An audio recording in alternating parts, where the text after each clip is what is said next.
తాకట్లో ఉన్న బంగారాన్ని విడిపించి ఆ రోజున మార్కెట్ ధర కట్టి మిగిలిన డబ్బును మీకు అందిస్తుంది Kommuri gold.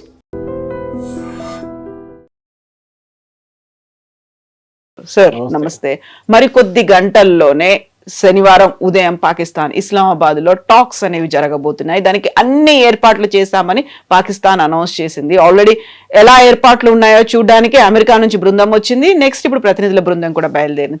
Then what about Iran accept చేసిందా? అసలు ముందుకు వస్తోందా? ఇప్పుడు మెహర్ న్యూస్ ఏజెన్సీ, ఇరాన్ లో అఫీషియల్ న్యూస్ ఏజెన్సీ వాళ్ళు ఒక ట్వీట్ చేశారు. Reports of Iran negotiating team entering Islamabad are false okay అని చెప్పి వాళ్ళ ఫాల్స్ న్యూస్ ఏజెన్సీ అని ఇంకోటి మన ఐఆర్జీసీ వాళ్ళ న్యూస్ ఏజెన్సీ, అది వాళ్ళని కోట్ చేసి వీళ్ళు అంటున్నారు. తెలుగులో చెప్పాలంటే బేసిక్లీ సమ్ మీడియా అవుట్లెట్, కొన్ని మీడియా అవుట్లెట్స్ ఏం చెప్తున్నారంటే మా నెగోషియేటింగ్ టీమ్ ఇస్లామాబాద్ చేరుకుంది అండ్ వాళ్ళు యుఎస్ అఫీషియల్ తోని చర్చలు నడబోతున్నారు, దానికి తయారవుతున్నారు. It is completely false. Negotiations remain suspended until United States upholds its commitments regarding ceasefire in Lebanon and the Israeli regime stops its attacks. అంటే ఈ లెబనాన్లో జరిగే దాడులు, ఇజ్రాయెల్ చేస్తున్న దాడిని ఆపాలి మొత్తంగా. దాంతోపాటు ఈ ఇజ్రాయలీ రెజ్యూమ్ని కూడా అరికట్టాలని చెప్తున్నారు. That is the main thing వీళ్ళు చెప్తున్నారు. కానీ కవిత గారు దీనికన్నా పెద్ద స్టోరీ ఒకటి. నేను ఇవాళ పొద్దున ఒక అమెరికన్ న్యూస్ ఛానల్ చూశాను. ఎందుకు పాకిస్తాన్ రోల్ దీంట్లో వచ్చింది చాలా మటుకు. వై పాకిస్తాన్? తో ఈ చర్చలు మొదలైనప్పుడు పాకిస్తాన్ లేకుండే దీంట్లో. ఈ చర్చలు మొదలయ్యే ముందు కవిత గారు ఒక చాలా యూనిక్ సీన్ జరిగిందంట. ఫస్ట్ అమెరికా కనుక్కున్నారు ఎవరు ఈ చర్చల్ని మీడియేట్ చేయాలని, అంటే నడిమిట్లు ఎవరన్నా ఉండాలి. సో ఫస్ట్ ఆప్షన్ ఒమాన్, ఎందుకంటే ఒమానే చర్చలు జరిపారు ఎప్పటి నుంచో. లాస్ట్ ఇయర్ మీకు గుర్తుంటుంది జూన్లో జరిగిన చర్చల తర్వాత ఆల్మోస్ట్ ఒక ఒప్పందానికి వచ్చేసారు జెనీవాలో. ఒకవైపు ఇరానియన్ డెలిగేషన్, ఇంకోవైపు ఒమానీ డెలిగేషన్ ఒక డ్రాఫ్ట్ రెజల్యూషన్ తయారు చేసుకున్నారు. ఇరానియన్ లీడర్షిప్, అప్పుడు ఖమెనీ ఉండే ఆయన వాళ్ళు అప్రూవ్ చేశారు. Everything was ready. ఆ రోజు రాత్రి నెక్స్ట్ డే అమెరికా బాంబ్ వేశారు ఇరాన్ మీద, ఇజ్రాయెల్తో సహా. అది పోయింది. తర్వాత జూన్లో జరిగిన దాని తర్వాత ఈసారి ఫిబ్రవరి ఫస్ట్ వీక్లో జెనీవాలో మళ్ళీ నెగోసియేషన్స్ మొదలైంది. దాంట్లో చాలా క్లియర్గా ఆ నెగోసియేషన్లో మళ్ళీ ఇరాన్ చెప్పారు, లాస్ట్ టైం మేము ఇక్కడ కూర్చున్నాం, మా మీద అక్కడ బాంబు వేశారు, ఈసారి ఏర్ కాదంటే Oman gave an assurance saying nothing will happen. కానీ చూడండి అక్కడ కూడా అదే జరిగింది. ఆల్మోస్ట్ వాళ్ళు ఒక యురేనియం గురించి కూడా చాలా మటుకు దే వాక్ డౌన్, చాలా మటుకు అగ్రీ చేశారు ఇరాన్. కానీ ఫిబ్రవరి 28 తారీఖు బాంబు వేశారు మళ్ళీ. తో ఈసారి ఒమాన్ అన్నారు we're not getting into it, నేను దీంట్లో రావట్లేదు, ఎందుకంటే మేము ఎప్పుడు మాట్లాడినా కానీ దాని తర్వాత బాంబు వచ్చి పడుతుండే. తో అమెరికా ఈజిప్ట్ దగ్గర అడిగారు, ఈజిప్ట్ అండ్ టర్కీ. సో దీంట్లో కండిషన్ ఒకటి ఉండే, ఈ మీడియేటింగ్ నేషన్ ఇస్లామిక్ నేషన్ ఉండాలి. దానికోసం కొంతమంది జయశంకర్ గారి దగ్గర అడిగారు, మనం ఇండియా ఎందుకు వెళ్ళట్లేదు అంటే we don't want to get into it, this messy affair. పాకిస్తాన్కి పబ్లిసిటీ కావాలి, వాళ్ళు చేసుకుంటున్నారు, చేసుకొనియండి. ఈజిప్ట్ దగ్గర వెళ్తే ఈజిప్ట్ ఏం చెప్పారంట, అంత బాగానే ఉంది, వీఆర్ రెడీ, మేము మీ 1 స్టెప్ వెనక ఉంటాం, మీరు ముందు ఉండండి అని చెప్పారంట. ఎవరు ఉంటారో వాళ్ళని ఫస్ట్ పెట్టండి, మేము we will be behind you. ఎందుకంటే ఈజిప్ట్ చెప్పారంటే మేము we share a border with Israel. రేపు ఈ చర్చల్లో ఏదైనా జరిగిందనుకోండి, తప్పు జరిగితే ఇజ్రాయెల్ మా మీద కోపం తీర్చుకుంటారు. We don't want to get into it. టర్కీని అడిగారు. టర్కీ అన్నారంట మాకు కూడా ఇరాన్తో ఇష్యూస్ ఉన్నాయి, ఒక టైంలో మేము ఆయుధాలు సప్లై చేస్తుండే వాళ్ళకి, ఇప్పుడు వాళ్ళ మీద ఏమైనా రేపు మళ్ళీ దాడి జరిగితే లేకుంటే వాళ్ళ మీద ఏదైనా ఏం చెప్తారు నెగటివ్గా మీరు ఈ రెజల్యూషన్ తీసుకొస్తే వాళ్ళు మళ్ళీ మా దగ్గర రేపు మా వైపు ఒక మిసైల్ కొట్టేస్తారు. ఆల్రెడీ ఒక మిసైల్ కొట్టారు starting of the war, I think first week second వీక్లో కొట్టారు టర్కీ వైపు. We're not getting it. America next Indonesia దగ్గర వెళ్ళారు, Islamic nation, world's largest Muslim population. వాళ్ళ దగ్గర వెళ్ళి అడిగారు మీరు. Indonesia said boss it's all fine, మేము వస్తాం కావాలంటే, కానీ ఒకటి ఉంది, ఈ గొడవ అంతా అయిన తర్వాత we are actually signing an agreement with ఇజ్రాయెల్ని అంగీకరించుకుంటూ మేము ఒక అగ్రిమెంట్ సైన్ చేస్తున్నాం. దాంట్లో ఇజ్రాయెల్ ఎంబసీ ఇండోనేషియాలో జకార్తాలో ఓపెన్ చేస్తారు, మా ఎంబసీ మేము వాళ్ళ క్యాపిటల్లో ఓపెన్ చేయబోతున్నాం, ఇజ్రాయిలీ క్యాపిటల్. ఇది మేము ఒక ఒప్పందానికి వచ్చేసామని చెప్పారు. సో ఈ పాయింట్ మీదే ఎక్కువ మటుకు డిస్కషన్ జరిగింది. సో ఫైనలీ పాకిస్తాన్ని తీసుకురావాల్సి వచ్చింది. పాకిస్తాన్ అన్నారు ఓకే ఫైన్, వాళ్ళు డెస్పరేట్ ఉన్నారు. దానికి కారణం అది Asim Munir, field marshal Asim Munir and IRGC లీడర్షిప్కి చాలా క్లోజ్ కనెక్షన్ ఉంది, even though they are Shia and సున్నీ.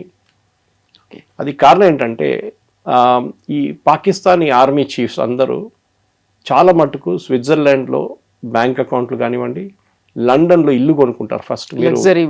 మీరు కరెక్ట్, మీరు అయూబ్ ఖాన్ టైం నుంచి చూడండి, అయూబ్ ఖాన్, జనరల్ జియాउल హక్, పర్వేజ్ ముషరఫ్, ఎవరైనా కానీ పాకిస్తాన్ జనరల్ ఫస్ట్ పెద్ద బంగ్లా తీసుకుంటారు లండన్లో, ఆల్ ఇల్లీగల్ మనీ వీళ్ళది.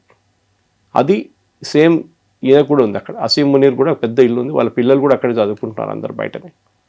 సో సేమ్ టైం ఐఆర్జీసీ కూడా అదే connection. That is what first second వీక్లో ఒక స్టేట్మెంట్ ఇష్యూ చేశారు యుఎస్, సేయింగ్ దట్ వీళ్ళది ఇల్లీగల్ డీలింగ్స్, వీళ్ళ డబ్బులంతా ఉంది చూడండి, అది కూడా పట్టుకోవాలి.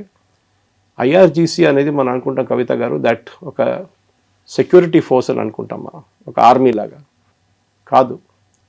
వాళ్ళ ఆర్మీ ఈజ్ ఓన్లీ అబౌట్, వాళ్ళ ఆర్మీ చేసే పని ఒక 50% అంతే, మిగతా 50% వాళ్ళు కాంట్రాక్ట్లు చేస్తారు. వాళ్ళు మన దగ్గర బ్రిడ్జ్లు కడతారు చూడండి, రోడ్లు వేస్తారు, పోర్ట్స్ కడతారు, ఎయిర్పోర్ట్లు కడతారు, ఇది ఐఆర్జీసీ పని. ఇరాన్ టోటల్ జీడిపిది 40% ఐఆర్జీసీ దగ్గర ఉంది. So IRGC has got huge amount of money and వాళ్ళ జనరల్స్ అందరూ యాజ్ యూజువల్ లండన్లో, ప్యారిస్లో అంతా ఇల్లు కొనుక్కుంటారు, వీళ్ళు కూడా అంతే. So Asim Munir and IRGC chief నడిమిట్లో చాలా మంచి సంబంధాలు ఉండే, but that gentleman got killed in the first day. ఆ రోజు బాంబింగ్ జరిగినప్పుడు చనిపోయారు ఆయన. కానీ యుఎస్ ఆయనకి నమ్మారు, ఆ అసీం మునీర్ చెప్పారు you take the lead, Shehbaz షరీఫ్ని ముందు పెట్టండి, ఎందుకంటే ఆర్మీ అని పెట్టంగానే కొంతమందికి నచ్చదు. సో ఇప్పుడు Shahbaz Sharif in the front. Shahbaz Sharif ముందుకు వచ్చారు, మనకు తెలిసింది after that it's all history. దీంట్లో ప్రాబ్లం ఎక్కడ స్టార్ట్ అయిందంటే, ఇప్పుడు ప్రెసెంట్లీ ఇరాన్ డెలిగేషన్ ఎందుకు వెళ్ళట్లేదంటే, ఈ రెజల్యూషన్, వీళ్ళు ఒక రెజల్యూషన్ పాస్ చేశారు చూడండి, వాళ్ళు అమెరికాకి పంపించారు, అది వాళ్ళ రీజనల్, వాళ్ళ సెక్యూరిటీ కౌన్సిల్ అప్రూవ్ చేసింది ఇరాన్ని. సో నిన్న జేడీ వ్యాన్స్ గారు మాట్లాడుతూ అన్నారు, ఆ పర్టికులర్ 10-point ఫార్ములా చాట్ జీపీటీలు తయారు చేశారు వీళ్ళు ఇరాన్ వాళ్ళు, మేము దాన్ని అట్లనే చించేసి పడేసాం డస్ట్బిన్లో అని చెప్పేసి. Actually Caroline Leavitt second and that ఆమె చెప్పింది ఆ రోజు అనమాట, వాళ్ళు పంపించిన దాన్ని మేము కన్సిడర్ చేయలేదు, అది ఎప్పుడో డస్ట్బిన్లోకి వెళ్ళిపోయింది. That is the first draft. Second one మళ్ళీ అసీం మునీర్ చెప్పారంట, అండ్ అసీం మునీర్ టోల్డ్ షబాజ్ షరీఫ్ మీరు వెళ్ళి ఇంకో కాపీ తీసుకురండి వాళ్ళ దగ్గర, ఈసారి కొంచెం మంచిగా రాయమని చెప్పండి. Iran gave a second 10-point thing, అది అమెరికా దగ్గర వచ్చింది, ప్రెసిడెంట్ ట్రంప్ చూశారంటే ఆయనకు నచ్చింది. That's why he said it is a workable solution, దాని మీద మాట్లాడదాం. ఆ దాంట్లో ఈ లెబనన్ గురించి మెన్షన్ లేదు, యాక్చువల్లీ లెబనన్ ఎక్కడ లేదు, లెబనన్ చెప్పట్లేదు, మాది రెసిస్టెన్స్ ఫోర్సెస్ మీద కూడా దాడి చేయకూడదు. మా మీద దాడి చేయడం ఒకటే కాదు, రెసిస్టెన్స్ ఫోర్సెస్ అంటే హూతీ, హమాస్ అండ్ హెజ్బుల్లా, వీళ్ళు ముగ్గురు మీద దాడి చేయకూడదు. బట్ ట్రంప్ సేస్ అట్లాంటి నా అగ్రిమెంట్లో ఎక్కడ లేదు, ఆ 10 points నాకు ఇచ్చిన దాంట్లో ఎక్కడ లేదు అంటున్నారు. పాకిస్తాన్ వాళ్ళకేమిచ్చారో మాకేమిచ్చారో మాకు తెలియదు. Just know as we speak, before మన ఈ ఇంటర్వ్యూ మొదలయ్యే ముందు ట్రంప్ ఒక కొత్త సిబిఎస్ న్యూస్లో వచ్చిన న్యూస్ చూశాను. వాళ్ళు అంటున్నారు కాదు, ట్రంప్ అబద్ధం చెప్తున్నారు, it was there in the thing. Israel కోసం, ఇజ్రాయెల్ని కొంచెం హ్యాపీగా పెట్టుకోవడానికి ఆయన అన్నారంట. అది నౌ ఎవరు అబద్ధం చెప్తున్నారు ఇప్పుడు చాలా క్లియర్ అయిపోయింది, ఇట్ వాస్ ట్రంప్. కానీ ఇదే టైంలో మీరు చూసుంటారు, ఈ ఒప్పందం అని చెప్పి ఏదైనా ఒక పేరు చెప్దాం దానికి, సీజ్ ఫైర్ అనే అగ్రిమెంట్కి వచ్చినప్పుడు నిన్న పొద్దున ఇజ్రాయెల్ ఏం చేశారంటే బేరూట్ అండ్ చుట్టుపక్కల ఉన్న ఏరియాస్లో బాంబింగ్ 100 sites బాంబ్ చేశారు. 100 sites, 240 అంటున్నారు, 350 అంటున్నారు, చాలామంది చనిపోయారు, including the head of Hezbollah. కొత్త హెడ్ నస్రుల్లా పోయిన తర్వాత కొత్త ఆయన అపాయింట్ చేశారు ఇరాన్, ఆయన కూడా పోయింది నిన్న. సో ఇజ్రాయెల్ ఏమంటున్నారంటే ఇప్పుడు they put it on pause అని మెయిన్ లెబనన్తో మాట్లాడతాం. మన ప్రేక్షకులు కూడా అర్థం చేసుకోవాలి, ఈ హెజ్బుల్లా అనేది ఒక టెర్రరిస్ట్ గ్రూప్. లెబనన్ ఒక టైంలో క్రిస్టియన్ కంట్రీ ఉండే కంప్లీట్గా. లాస్ట్ ఒక 60-70 సంవత్సరాలలో ఈ క్రిస్టియన్ కంట్రీ ముస్లిం కంట్రీ అయిపోయింది. చాలామంది మిగతా దేశాల నుంచి వచ్చి సెటిల్ చేయడం మొదలుపెట్టారు. Now Christians I think are only about 16%, 16%. మొత్తం వాళ్ళ డెమోగ్రఫిక్ ప్రొఫైల్ మారిపోయింది. సో ఈ పరిస్థితుల్లో అక్కడ లెబనాన్తో మేము మాట్లాడతాము అండ్ ఇజ్రాయెల్ ఏమంటున్నారు, దాని కండిషన్ ఏంటి, దట్ హెజ్బుల్లా వుడ్ బి డిసార్మ్డ్. అది జరగదు. లెబనాన్కి అడగడానికి దమ్ లేదు, హెజ్బుల్లా చెప్తే పట్టించుకోరు. సో ప్రెడిక్టబ్లీ వారం తర్వాత మళ్ళీ, వారం కూడా అక్కర్లేదు, 4 రోజుల తర్వాత మళ్ళీ మొదలవుతుంది. ఎందుకంటే ఈ ఇష్యూ హెజ్బుల్లాతో ఉన్న ఇష్యూ ఎప్పటి నుంచో ఉంది, 40 సంవత్సరాల నుంచి ఉంది. ఇరాన్ తీసుకొచ్చి కూర్చోబెట్టిన ఒక గ్రూప్ ఇది. As much as Hamas sitting in Gaza. Gaza ఎవరిది? Gaza comes under Palestinian authority. ఎవరు? మన యాసిర్ అరాఫత్ వాళ్ళ పార్టీది. వెస్ట్ బ్యాంక్ వాళ్ళదే, గాజా కూడా వాళ్ళదే. కానీ వాళ్ళు అథారిటీ అక్కడ పేరు కోసం అథారిటీ ఉంది, కానీ అథారిటీ వాళ్ళు అక్కడ స్థాపించలేకపోతున్నారు. హమాస్ వచ్చి కూర్చున్నారు అక్కడ. Same situation Lebanon, same situation Yemen. అక్కడ హూతీ అనే ఒక గ్రూప్ వచ్చి కూర్చున్నారు. వాళ్ళు ఇప్పుడు ఆ దేశం టేక్ ఓవర్ చేసుకున్నారు, కానీ ఇప్పుడు వాళ్ళని చాలా మటుకు సౌదీ అరేబియా కంట్రోల్ చేశారు. 1/3 ఆఫ్ యమన్ ఇస్ విత్ హూతీస్. ఇప్పుడు ట్రంప్ డెలిగేషన్, ఎవరు మన జేడీ వ్యాన్స్ కానివ్వండి, స్టీవ్ విట్కాఫ్ కానివ్వండి, జారెడ్ కుష్నర్ కానివ్వండి, వీరు ఇప్పుడు వస్తారా లేదా తెలియదు. ఎందుకంటే Iran has made it very clear, we will not come to Pakistan till మీరు ఇజ్రాయెల్ని ఆపేదాకా మేము అక్కడ రాము. ఇజ్రాయెల్ని ఆపడానికి ప్రెసిడెంట్ ట్రంప్కి చెప్పడానికి ఆయనతో కాదు, పట్టించుకోరు కూడా ఇజ్రాయెల్. మేబీ డిప్లొమాటిక్లీ వాళ్ళు అంటారు, okay 1 week 2 weeks we will manage అని. అంతే, దానికన్నా ముందు వీళ్ళు వెళ్ళలేరు. They cannot do it also. So చాలా fluid situation. Strait of Hormuz, ఎందుకంటే సీజ్ ఫైర్ మొదలయ్యే ముందు మీకు గుర్తుండదు కవిత గారు, ప్రెసిడెంట్ ట్రంప్ చెప్పారు, వన్ ఆఫ్ ద కండిషన్స్ ఈ స్ట్రైట్ ఆఫ్ హార్మోస్ని ఓపెన్ పెట్టాలి, then only ceasefire will start. ఇప్పుడు సీజ్ ఫైర్ ఉందంటే లేదు, because strait of Hormuz is closed. Straight of హార్మోస్ ఎందుకు క్లోజ్ చేశారు? అక్కడ ఇజ్రాయెల్ బాంబ్ వేశారు. The entire thing is linked, connect the dots అన్నమాట. ఈ పరిస్థితిలో ఉన్నాం. సో ఇప్పుడే ట్రంప్ కూడా ఒక మాట అంటున్నాడు, ఇరాన్ ఉన్నా లేకపోయినా కానీ హర్మూజ్ ని మేము ఓపెన్ చేస్తాం, దాన్ని మేము రన్ చేస్తాము, ఎగ్జిక్యూషన్ లో ఉంటుంది అనేటువంటి ఒక మాట. ఇరాన్ లేకపోయినా అంటే దట్ ఈస్ వాట్ ట్రంప్ ఏమన్నారంటే, ఫస్ట్ మీకు గుర్తుంటుంది 3 రోజుల ముందు ఆయన అన్నారు, మేమిద్దరు కలిసి కలెక్ట్ చేసుకుంటాం టోల్ అన్నారు. దాని తర్వాత ఇవాళ పొద్దున ఆయన ట్రూత్ సోషల్లో ఒక పోస్ట్ పెట్టిండు, ఇరాన్ ఈ లాస్ట్ వార్నింగ్ ఇది, if they don't open strait of Hormuz అంతే సంగతి, మా అందరు రెడీగా ఉన్నారు వాళ్ళ మీద ఫైర్ చేయడానికి. ఇప్పుడు ఇరాన్ కొత్త ఒక నిబంధన పెట్టారు షిప్స్ మీద. అది ఆ మ్యాప్ బహుశా మీరు చూసుంటారు, మన ఎడిటింగ్ టీం కూడా మ్యాప్ పెట్టేస్తే బాగుంటుంది. అది ద ఇంటర్వ్యూ. ఒక యూటర్న్ ఉంటుంది చూడండి, దాంట్లో ఒకవైపు ఇరాన్, ఒకవైపు ఒమాన్ ఉంది. వాళ్ళేమంటారు, మీరు ముందు షిప్స్ అన్ని ఒమాన్ వైపు నుంచి వెళ్తుండే చాలా మటుకు, ఇరాన్ వైపు నుంచి ఎగ్జిట్ అవుతుండే. ఇలా అంటారు, కాదు, ఎగ్జిట్ అండ్ ఎంట్రీ రెండు మీరు అదే వైపు నుంచి రావాలి. You have to come only from the Iranian side. అక్కడ చిన్న ఒక ఐలాండ్ ఉంది, I forget the name of the island. ఐలాండ్లో IRGC ట్రూప్స్ కూర్చుంటారు, వాళ్ళే అబ్జర్వ్ చేస్తారు ఏ షిప్ వెళ్తుంది, వాళ్ళ కోడ్ ఏంటి, వాళ్ళ దగ్గర ఇప్పుడు డబ్బులు తీసుకుంటున్నారు అంటున్నారు, $2 million తీసుకుంటున్నారు అంటున్నారు, తెలియదు మనకి. So Trump has given a deadline, no collection, nothing. ఏది 3 రోజుల ముందు మేము ఇద్దరు కలిసి కలెక్ట్ చేస్తామని చెప్పిన మంచి, ఇప్పుడు అంటారు no collection, you have to open strait of Hormuz. So నా అంచనా ప్రకారం I think what will happen is, Trump ఈ 2 weeks కూడా వెయిట్ చేయరు. ఇరాన్ రేపు అంటే ఇవాళ సాయంత్రం ఇస్లామాబాద్ రాకపోతే Trump will start small attacks, చిన్న అటాక్లు మొదలు పెడతారు. ఒకటి స్ట్రైట్ ఆఫ్ హార్మూజ్ ఓపెన్ చేయడం, ఎందుకంటే ఇప్పుడు కూడా ఫస్ట్ డే ఆయన అనౌన్స్ చేసినప్పుడు cease fire day first day oil prices తగ్గింది, స్టాక్ మార్కెట్ పెరిగింది. కానీ రెండవ రోజు ఇంక్లూడింగ్ మన స్టాక్ మార్కెట్ ఆయిల్ ప్రైసెస్ పెరిగింది, స్టాక్ మార్కెట్ పడిపోయింది. బికాస్ ట్రంప్ చెప్పిన దానికి విలువ లేదని వాళ్ళకి తెలిసిపోయింది. హీఈస్ జస్ట్ మేకింగ్ అనౌన్స్మెంట్స్, దాని వెనక ఒక ప్లాన్, ఒక స్ట్రాటజీ ఏం లేదు. సో నౌ సిచ్యువేషన్ ఎక్కడికి వచ్చిందంటే బ్యాక్ టు స్క్వేర్ వన్ అని చెప్తాం మనం. అదే 3 రోజుల ముందు ఎంత ఉండే సిచ్యువేషన్, ఎట్లా ఉండే అదే సిచ్యువేషన్కి ఇప్పుడు రాబోతున్నాం మనం. బహుశా ఇవాళ ఈవినింగ్ ఆ మీటింగ్ జరగకపోతే ఇస్లామాబాద్లో, దెన్ డెఫినెట్గా Trump will get into action, because gasoline prices మళ్ళీ యూఎస్లో పెరుగుతుంది and he cannot afford it. With the midterm polls రాబోతుంది, ట్రంప్కి ఒక పెద్ద డిజాస్టర్గా మారిపోతుంది.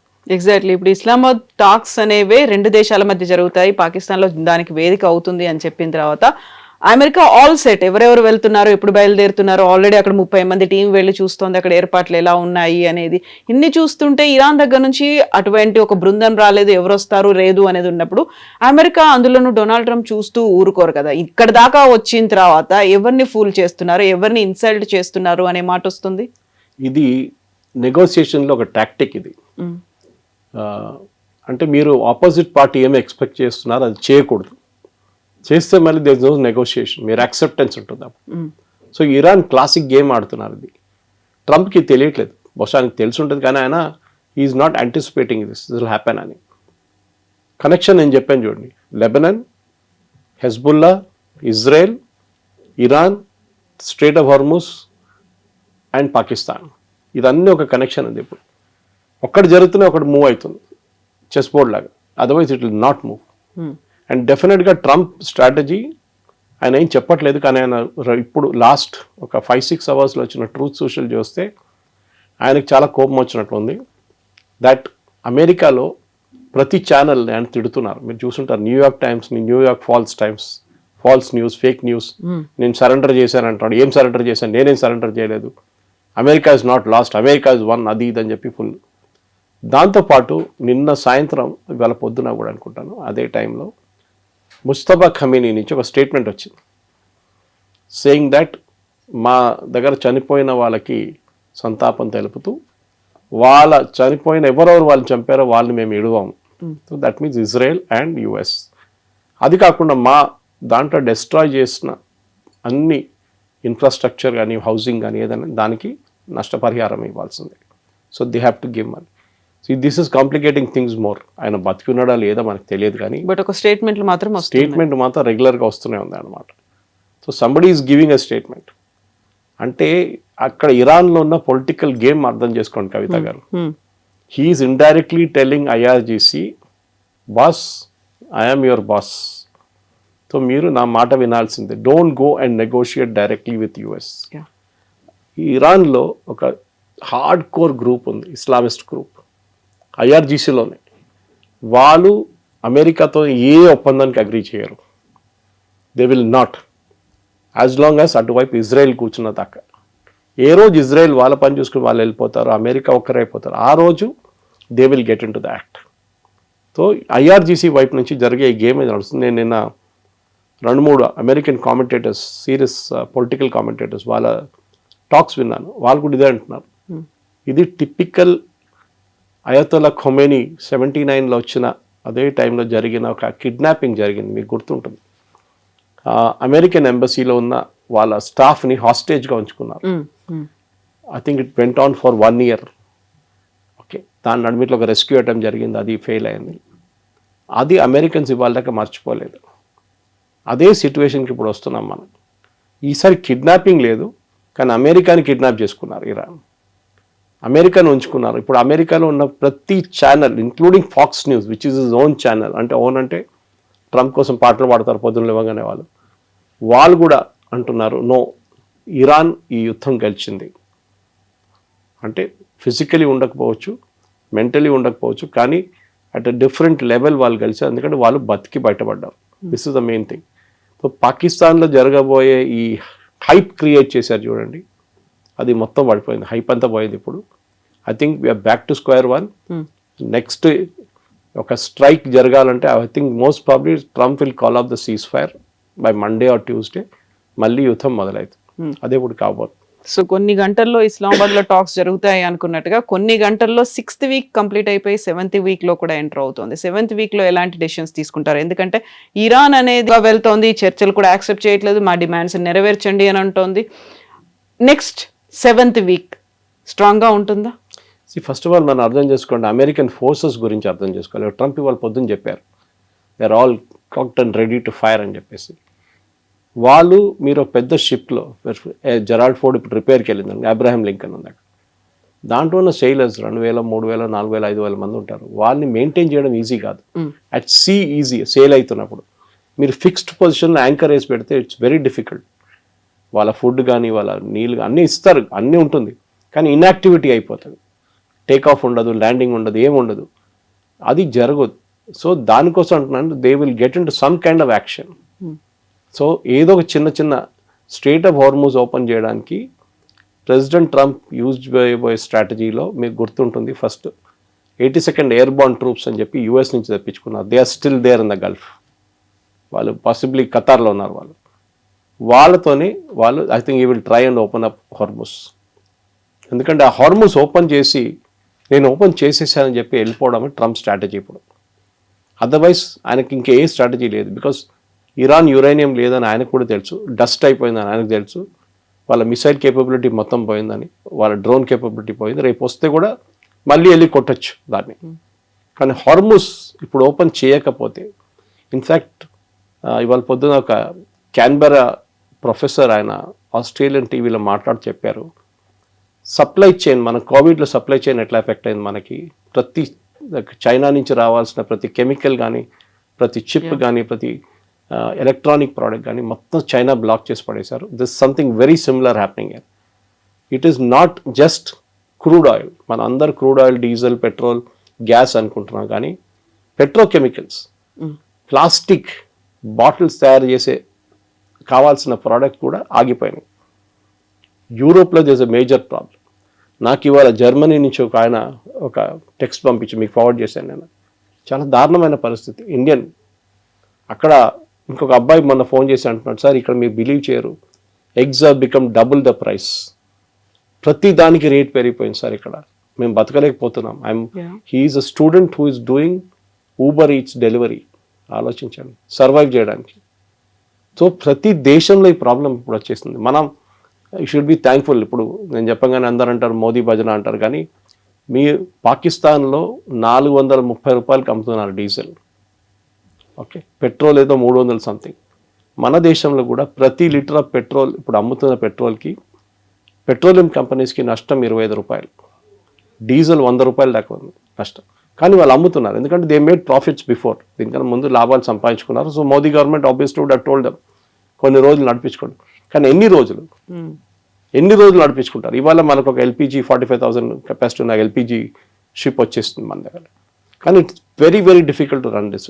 ప్రెసిడెంట్ ట్రంప్కి ఇటో అటో ఏదో ఒక నిర్ణయం తీసుకోవాల్సి వస్తుంది. He has to take a call. ఎందుకంటే ఈ పాకిస్తాన్ చేసే టాక్స్ ఇదంతా జస్ట్ డ్రామా. డిసిషన్ ఇప్పుడు టైం వచ్చేసింది. He will also like to, as ఇంగ్లీష్లో చెప్తారు, go out in a blaze of glory అని. అంతా కొట్టి పడేసి ఒక ర్యాంబో స్టైల్లో హీ విల్ వాక్అవుట్. అదే భవిష్యత్ జరగబోతుంది. Because Iran will not move. వాళ్ళ పొజిషన్స్ నుంచి వాళ్ళు మూవ్ కారు. వాళ్ళు చాలా క్లియర్గా చెప్పారు, మా uranium enrichment we will not stop, మా missile production we will not stop, మా డ్రోన్ ప్రొడక్షన్ మేము ఆపము. ఈవెన్ దో వాళ్ళ బేసిక్ ఇన్ఫ్రాస్ట్రక్చర్ మొత్తం ధ్వంసం అయిపోయింది. వాళ్ళ దగ్గర one of the world's largest steel factories ఉండే కవిత గారు, దాన్ని కొట్టారు లాస్ట్ వీక్. మొత్తం కంప్లీట్ డిస్ట్రాయ్ చేసేసారు. వాళ్ళు మళ్ళీ అది ప్రొడక్షన్కి తీసుకురావాలంటే మినిమం 4 years పడుతుంది. ఇంత జరిగినా కానీ నిన్న కూడా వాళ్ళు సౌదీ అరేబియా వ్యతిరేకంగా మిసైల్స్ కొట్టారు. వాళ్ళ 11 ఐలాండ్ మీద టార్గెట్ చేశారు ఇజ్రాయెల్, దాని వ్యతిరేకంగా అక్కడ కొట్టారు. So Iran is not stopped, Iran is not done, కానీ they are on the last legs. So president ట్రంప్కి చాలా క్లియర్గా తెలుసు, నెగోసియేషన్ ఇస్ అ టాక్టిక్. నేను వాళ్ళకు ఒక ఆపర్చునిటీ ఇచ్చాను, వాళ్ళు రాలేదు, వాళ్ళు మమ్మల్ని హిట్ చేస్తారు, మమ్మల్ని అటాక్ చేస్తారు, నేనేం చేయాలి? So I'm going all out now and I will finish them off. It's a big calculated risk అది, కానీ బహుశా that's only option President Trump దగ్గర ఇప్పుడు ఉన్నది. ఇంకేం ఆప్షన్ లేదు ఆయనకి. ఈ యుద్ధం అనేది మనం అర్థం చేసుకోవాలి. దట్ అందరు అనుకుంటారు ఇది చాలా ఒక మనం సినిమాలో చూస్తున్నట్లు ఉంటుంది, అమెరికన్ హాలీవుడ్ మూవీస్ కాదు. ఇది ఒక టాక్టికల్ గేమ్. ఇది చెస్ బోర్డ్ మీద మన గేమ్ ఎట్లా ఆడతామో అట్లాంటి గేమ్ ఇది. ఒక సైడ్ దగ్గర పీసెస్ తక్కువ ఉండొచ్చు, కానీ పవర్ ఎక్కువ ఉండొచ్చు. మిగతా వాళ్ళ దగ్గర పవర్ తక్కువ ఉండొచ్చు, పీసెస్ ఎక్కువ ఉండొచ్చు. నెక్స్ట్ రేపు సాయంత్రం లోపల చూద్దాం, లేకుంటే ఇవాళ అర్థమైపోతుంది మనకు. As we record this program, by Saturday things will be clear. మేము మళ్ళీ ఏ పొజిషన్ నుంచి దిగాం 3 రోజుల ముందు అదే పొజిషన్కి వెళ్ళిపోతాం. బహుశా అదే జరగబోతుంది. Yes, sir. Thank you so Thank much. you very sir. much. Thank you. And for more videos, Please subscribe to iDream. Please subscribe to iDream. Please subscribe iDream. And please subscribe to iDream. For more videos, subscribe to iDream. please like, share, and subscribe to the channel. Congratulations, iDream. Subscribe to iDream. Subscribe to iDream. So subscribe to iDream Media. iDream ki iDream team andarki huge congratulations. Please subscribe iDream Media. Please subscribe to iDream. Subscribe iDream. Please subscribe to iDream. I dream అంటే నా కళల ఛానల్ను subscribe చేసుకున్న నోరు తిరుగుతలేదు, మీరైతే గంట గుర్తు కొట్టండి. For more such videos, please subscribe to iDream. Subscribe to iDream. Please subscribe to iDream. Please subscribe iDream Media. Please do subscribe to iDream. Please subscribe to iDream Media. For best entertainment and information, please subscribe iDream. And don't forget to subscribe to iDream.